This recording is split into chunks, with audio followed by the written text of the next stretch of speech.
Hello welcome friends guys, आज हम बात करने वाले हैं प्राइमरी स्कूल में आपको डेमो क्लास कैसे देना चाहिए। गाइस, यदि आप स्कूल में सिलेक्शन लेना चाहते हैं, आप चाहते हैं कि भाई आपको प्राइमरी स्कूल टीचर में जॉब मिल जाए, तो गाइस इस वीडियो को आप पूरा देखते हैं। इस वीडियो में मैं आपको कंप्लीट जानकारी देने वाला हूँ।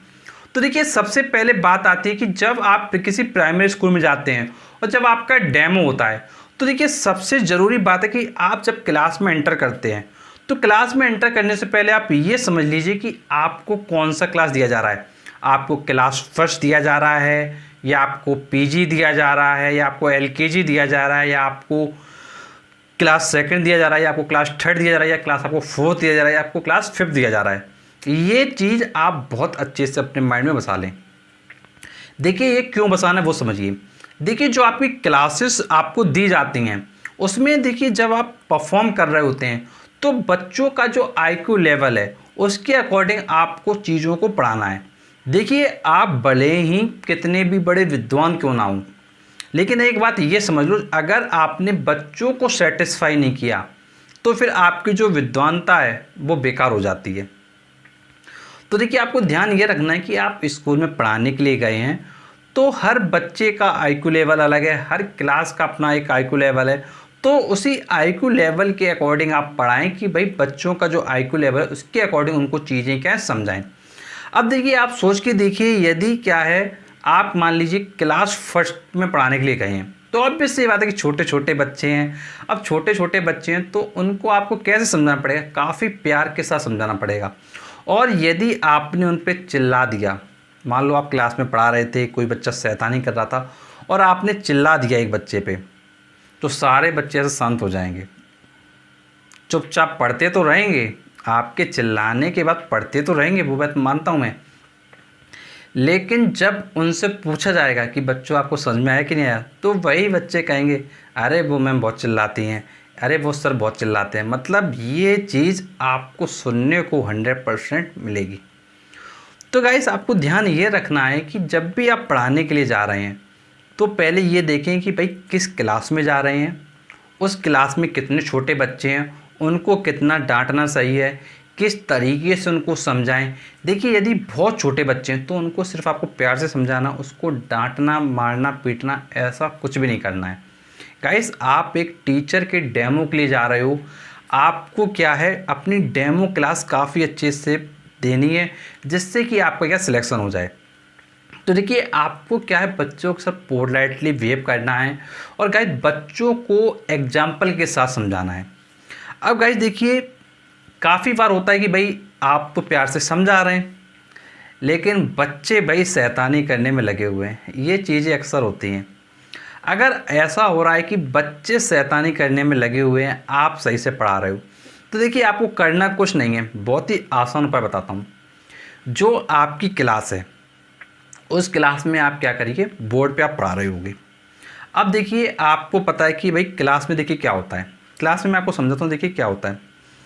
देखिए, जैसे ये आपकी मान लीजिए क्लास है। अब क्लास में क्या होता है, ये फर्स्ट रो होती है, सेकंड रो होती है, इधर इधर थर्ड रो होती है। तो आपको क्या करना है, इस तरीके से वर्टिकल जाना है, इधर से घूम के फिर इधर आना है, फिर इधर से घूम के इधर जाना है। मतलब पूरी क्लास का आपको क्या करना है, पूरी क्लास का रोटेशन देना है। मतलब पूरी क्लास में आप घूम घूम कर पढ़ाएं, देखें कि भाई बच्चे क्या कर रहे हैं। और अगर कोई बच्चा काम नहीं कर रहा उसको खड़ा कर दें, लेकिन बहुत ज़्यादा डांटे नहीं, कि उससे पूछें भाई क्यों आप नोट नहीं कर रहे हो, क्या प्रॉब्लम है आपको। लेकिन ये नहीं कि उसको डांट दिया, तुम नोट नहीं कर रहे हो, मैं पढ़ा रही हूँ, या मैं पढ़ा रहा हूँ तुम नोट नहीं कर रहे हो, एक उसको थप्पड़ मार दिया। ये नहीं करना आपको। आपको पूछना है क्यों नोट नहीं कर रहे हो, चलिए नोट करिए, नहीं तो आपकी पिटपिटाई होगी। मतलब उसको डांट दो, थोड़ा डांटो, जिससे कि आपके प्रति जो वो नेगेटिव चीज़ें वो ना रिस्पॉन्स करे। और देखिए, जब आप घूम घूम के पूरे क्लास में राउंड मारेंगे, राउंड मारते मारते पढ़ाएंगे, तो ऑब्वियस सी बात है कि भाई बच्चे क्या है जो पढ़ नहीं रहे होंगे वो भी कॉन्सेंट्रेट करने लगेंगे बोर्ड की तरफ, और जो नोट नहीं कर रहे होंगे तो भाई वो भी अपना क्या है काफ़ी कायदे से नोट करने लगेंगे। और गाइस, क्लास चाहे छोटी हो और चाहे बड़ी हो, अगर आप क्या है राउंड देते हुए पढ़ाते हैं तो जो इनएक्टिव बच्चे होते हैं जो काम करना नहीं चाहते हैं या आलस की वजह से बैठे हुए हैं, तो वो बच्चे भी क्या है, एक्टिव हो जाते हैं और प्रॉपर वे में वर्क करने लगते हैं। तो गाइस देखिए, चीज़ें सब यही हैं, बस आपको ये सोचना है कि आपको चीज़ों को कैसे हैंडल करना है। अब जैसे मान लीजिए आप क्लास में पढ़ा रहे हो, अब आपको लग रहा है कि भाई बच्चे पढ़ रहे हैं, इंटरेस्ट ले रहे हैं, तो आप बीच बीच में जब आप पढ़ाते हो तो जो आपने बताया है, कुछ बच्चों से क्वेश्चन पूछिए, पहली सीट से खड़ा करिए, 5th सीट से खड़ा करिए, 7th सीट से खड़ा करिए, लास्ट के कॉर्नर से खड़ा करिए, लेफ़्ट के लास्ट कॉर्नर से खड़ा करिए, स्टार्टिंग के फर्स्ट कॉर्नर से खड़ा करिए, बीच के कॉर्नर से खड़ा करिए, लेफ़्ट के कॉर्नर से खड़ा करिए, राइट के कॉर्नर से खड़ा करिए। इस तरीके से चारों तरफ से कुछ बच्चों को आप खड़ा करिए, पूछिए कि बेटा आपको मैंने अभी ये समझाया था, तो इसमें ये चीज़ें तो ये कैसे होगा। तो जब आप बच्चों से पूछेंगे तो फिर बच्चे आपको आंसर देंगे, और ज़्यादातर बच्चे ऐसे भी होंगे वो आपको आंसर नहीं भी देंगे, क्योंकि छोटे बच्चे हैं, ऑब्वियस सी बात है कि वो आपको आंसर नहीं देंगे। अगर वो आपको आंसर नहीं दे रहे हैं, कोई बात नहीं, फिर से आप चीज़ों को रिपीट करें, डांटना नहीं है, रिपीट कर देना है। मतलब जब आप इस तरीके से 4-5 बच्चों को समझाएंगे, तो देखिए जब आप मान लीजिए 10 बच्चों को खड़ा कर रहे हैं, तो 10 में से कम 2 से 3 बच्चे तो डेफिनेटली आपको आंसर देंगे। अब 6 से 7 नहीं दे रहे हैं, उनको आप समझा दो, आगे बढ़ो। फिर उसके बाद आप कहिए कि भाई आप लोग फिर से ध्यान से देखना, मैं अभी आगे आपको और चीज़ें बताने वाली हूँ या बताने वाला हूँ, आप ये चीज़ें बोलिए। तो जब आप पढ़ाते रहिए, फिर कुछ समय बाद फिर से वही प्रोसेस फॉलो कीजिए, कुछ बच्चों को खड़ा कीजिए, क्वेश्चंस पूछिए। अब इससे क्या होगा, देखिए क्लास में सभी बच्चे आपके बोर्ड के अटेंशन में आ गए, सभी बच्चे बोर्ड पर देखने लगे और शोरगुल का माहौल नहीं रहा। और जो व्यक्ति आपको विंडो से चेक कर रहा था या आपकी क्लास में आकर बैठकर आपको चेक कर रहा था, तो उसके पास भी एक पॉजिटिव इम्पैक्ट गया कि भाई ये बच्चों के साथ क्या इन्वॉल्व हो रहे हैं, बच्चों को पढ़ा रहे हैं काफ़ी अच्छे से। और गाइस जब ये सेंस जाता है तो डेफिनेटली ऐसे लोगों का जो सिलेक्शन है वो जल्दी हो जाता है।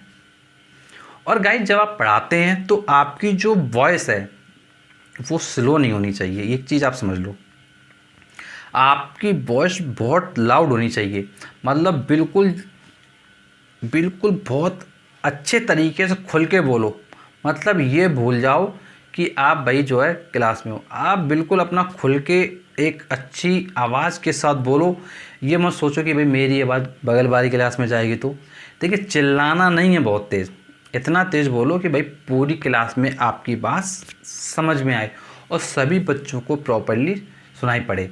और गाइस आपने कहीं ना कहीं ये चीज़ महसूस करी होगी, जब आप पढ़ते होंगे और जब कोई टीचर सुस्ती के साथ बोल रहा है तो भाई पढ़ने में मन नहीं लगता है। लेकिन वही टीचर अगर काफ़ी एक्टिव होके बोल रहा है, चीज़ों को समझा रहा है, बीच बीच में बच्चों को खड़ा कर रहा है, तो जो बच्चे पढ़ नहीं होते हैं वो भी एक्टिव हो जाते हैं। तो वही चीज़ आपको करनी है, सेम चीज़ आपको फॉलो करनी है। तो गाइस मैंने आपको पूरी तरीके से सारे पॉइंट समझाए, और यदि आपको कोई और प्रॉब्लम है, कुछ आप पूछना चाहते हैं, तो आप नीचे कमेंट बॉक्स से कमेंट करके पूछिए। और गाइस मैं आपको बताना चाहूँगा कि स्कूल डेमो के रिगार्डिंग और भी हमारे वीडियोस हैं जो आप फ्री में देख सकते हैं।